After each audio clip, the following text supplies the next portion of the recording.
Monsieur Barbier. Merci, Monsieur le maire, mes chers collègues. Donc, à travers ces 3 délibérations et notamment ce rapport, ça nous permet de faire un petit point sur votre politique environnementale. En préambule, je tiens à dire que, nous l'avons souvent rappelé, l'écologie n'est pas une politique de gauche ou une politique de droite. C'est une politique pour tous. D'ailleurs, nous-mêmes avons souvent porté des propositions, des solutions. Notre collègue Richard Cazenave a parfois porté des propositions dans l'enceinte de la métro sur ces thèmes. Ce document pose plusieurs problèmes. Bon, d'abord sur la forme, c'est ce qui s'appelle un rapport. 86 pages, il y a beaucoup de couleurs, c'est très joli, il y a plein de choses, plein de chiffres, plein de graphiques. On s'y noie un peu devant ce nombre d'informations et il faut pas mal de temps quand même pour le décrypter. Mais c'est sur le fond que ça pose beaucoup de problèmes. Déjà, on constate l'échec des décisions que vous avez prises ces 20 dernières années et surtout une volonté de votre part de recommencer et de poursuivre ces échecs. Là, pour le coup, vous avez co-construit l'une des villes les plus polluées de France avec vos prédécesseurs. Des échecs qui sont d'autant plus graves car, on le sait, la pollution serait à l'origine de 42 à 45 000 décès prématurés. Ce bilan est terrible. Grenoble est la 5e ville la plus polluée de France. Un classement à mettre en lien avec un autre, c'est aussi la 3e ville la plus embouteillée de France. 42 heures dans les bouchons par an. Ce schéma négatif, vous souhaitez donc le reproduire pour l'avenir. En effet, plusieurs exemples prouvent cela. Tout d'abord, en matière d'infrastructures routières. Au lieu de rechercher une certaine fluidité au sein de l'agglo, au sein de Grenoble, vous persistez dans cette stratégie qui conduit à une ville toujours plus embouteillée. De plus, vous le savez, pour cela, ça n'arrange rien en matière de pollution. Une voiture à l'arrêt pollue en effet 20 fois plus qu'un véhicule qui roule normalement. Par exemple, à Grenoble, on peut calculer que 30 litres par an de carburant sont rejetés par un véhicule par habitant dans les bouchons. Et loin de tirer les leçons du passé, vous refusez toujours ces aménagements qui sont pourtant tellement souhaités. Au niveau des voies ferrées, le bilan est tout aussi désastreux et la programmation vide. Nous sommes la seule ville à ambition européenne et internationale à ne pas bénéficier d'une vraie liaison TGV. Quand on fait Paris-Grenoble, il y a quelque chose d'assez folklorique. Tout se passe bien de Paris à Lyon, et puis quand on fait Lyon-Grenoble, on a l'impression qu'il y a des gens qui posent les rails au fur et à mesure que le TGV avance, tellement ça va doucement. En effet, la liaison directe entre Grenoble et Lyon est maximum de 1h10 quand le train va au plus vite. Jamel Debbouze disait en plaisantant quand il était venu au Summum, Grenoble est la ville la plus loin du monde. Une politique d'habilitation et d'urbanisation qui pose aussi également beaucoup de questions.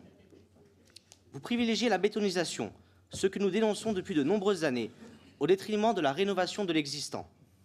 Pire, votre bétonisation vous conduit à loger les personnes autour des grands axes, alors même que votre rapport souligne l'impératif de ne pas le faire. En effet, pages 40 et 41 de ce rapport, il y a un schéma de la ville où on voit que les axes, vous l'avez expliqué tout à l'heure, Monsieur Fristo, les plus pollués sont les grands axes de la ville. Et pourtant, c'est à côté de ces axes que vous continuez de bétoniser, la presqu'île, l'esplanade, etc. Et cela au détriment de la rénovation. Vous dites vouloir accélérer ce processus, mais dans ce programme, au rythme que vous indiquez, c'est-à-dire 1000 logements par an, il faudra près de 65 ans pour rénover le parc existant. De plus, vous semblez découvrir aujourd'hui que la pollution intérieure est encore plus importante que la pollution extérieure. Alors que vous partagez depuis 20 ans la politique municipale, c'est seulement aujourd'hui que vous proposez de surveiller l'air intérieur qui affecte les plus fragiles, les écoles, les crèches, les gymnases. 2 pages du rapport sont consacrées à cette pollution intérieure et finalement, il n'y a pas grand-chose de préconisé à part d'ouvrir les fenêtres. Un travail serait en cours. La réalité est que tous les rapports soulignent que la principale pollution aux particules fines est issue du chauffage particulier, du chauffage tertiaire, comme par exemple le chauffage au bois. En effet, la pollution, c'est 20% venant de l'industrie. C'est d'ailleurs cette dernière qui a fourni le plus d'efforts ces dernières années et qui permet de ne pas aggraver le cas de la ville. 20% dépend du déplacement automobile, seulement 20%, et 60% de la pollution est due à ces chauffages particuliers. Et qu'est-ce qui a été fait pour ces 60%? Rien, ou presque rien. puisqu'aveuglés par la chasse à la voiture dans le but de punir les automobilistes, des mesures d'une totale irrationalité ont été prises sans vous attaquer au réel problème. Aujourd'hui, la métro propose de financer la rénovation de foyers. Et nous ne pouvons pas nous y opposer, mais cette mesure est d'une extrême complexité, un véritable parcours du combattant et devient finalement un frein au développement de cette politique. Car pour être efficace, cette mesure doit être simple, elle doit être massive et rapide. Nous avons tout à fait la possibilité de nous donner l'ambition de rénover les 14 800 foyers concernés et dans cette optique, les objectifs sont clairs. Baisse de 80% des émissions du secteur. Nous pensons que votre politique a échoué et vous nous proposez pourtant de l'amplifier. L'écologie et l'économie peuvent parfaitement aller de pair si on est pragmatique et non dogmatique, si on s'attache rationnellement aux véritables problèmes et non idéologiquement. Le problème est que l'idéologie et le dogmatisme sont les marqueurs principaux de votre approche. Nous disons non, une fois de plus, à une politique gesticulatoire de communication au détriment du fond et des résultats. Il ne suffit pas de multiplier les incantations sur la santé des Grenoblois alors que les mesures que vous proposez n'ont aucun résultat. Vos mesures sont inefficaces, sans doute très difficilement applicables et faiblement productives. On peut prendre l'exemple de la caserne de Bonn. Cet écoquartier pour lequel vous êtes attribué tant de médailles, le rapport dit lui-même qu'une consommation supérieure à 50% de ce qui a été prévu est constatée. Quels sont les résultats finalement?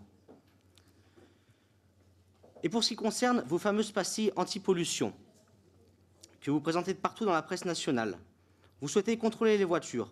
Comment? Quid des voitures de l'extérieur? Quelles seront les sanctions? Quels services pourront contrôler ces voitures?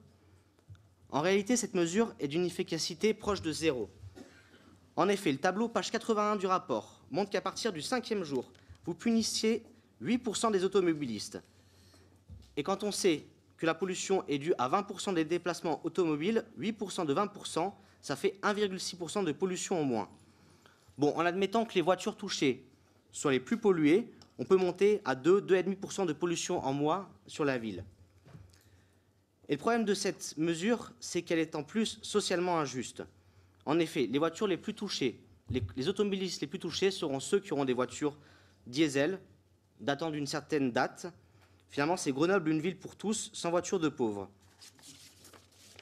Si les habitants de l'agglo roulent avec de vieux diesel, c'est que la nature de leurs déplacements ne peuvent pas leur permettre d'utiliser les transports en commun. S'ils le font, c'est qu'ils ne peuvent pas faire autrement. Les transports en commun et les vélos ne sont pas l'unique solution.